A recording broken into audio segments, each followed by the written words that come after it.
हम स्टार्ट करते हैं आज का podcast with the old memories, with वो तपस्या, वो यात्रा वाराणसी, और कैसे आपने स्टार्ट किया रूट से जब मैं बात करूं।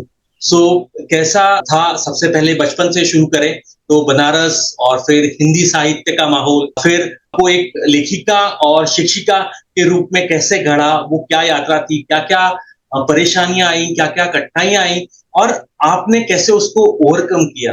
मैम, इसके बारे में प्लीज डिटेल में बताएं। देखिए, मैं अपने बारे में शुरू करूं तो बनारस मेरा जन्म स्थान है और मेरे पिताजी बनारस के एक प्रतिष्ठित कॉलेज में प्रोफेसर थे। घर में शैक्षिक वातावरण था। मेरी माताजी भी शिक्षित थी और पिताजी की एक छोटी सी लाइब्रेरी हुआ करती थी घर में। तो जब पिताजी चले जाते थे कॉलेज तो हम लोग उत्सुकतावश उनके कमरे में चले जाते थे और वहां से कोई ना कोई किताब लेकर के आ जाते।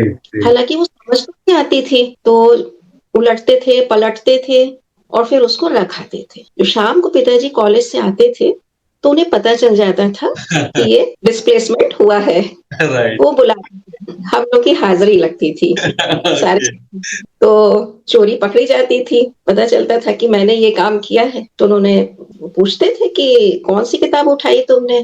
तो मैं बताती थी कि ये वाली उठाई, शरद चंद्र की उठाई, कभी प्रेमचंद की उठा ली कोई किताब, लेकिन समझ में आती नहीं थी। उम्र थी 10-11 साल, तो कहाँ से समझ में आती थी बड़ी बड़ी बातें। तो कहते थे कि ये वाली किताब पढ़ो। कोई किताब दिया करते थे, शिवानी की किताबें होती थी, छोटी छोटी कहानियां होती थी। और शिवानी को आप जानते हैं कि उनकी भाषा बड़ी सहज और सरल हुआ करती थी शिवानी जी की। Right. तो कहते थे कि शुरुआत यहीं से करो।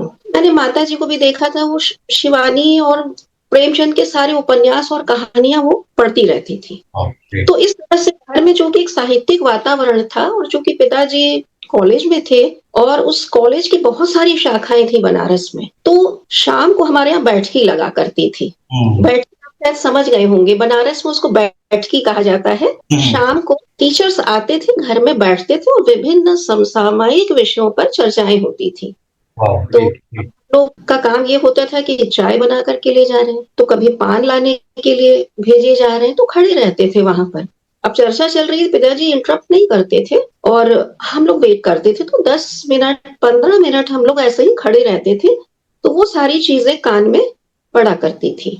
तो इस तरह से उस वातावरण ने मेरे व्यक्तित्व को आकार देने में, शेपिंग करने में बहुत मदद की।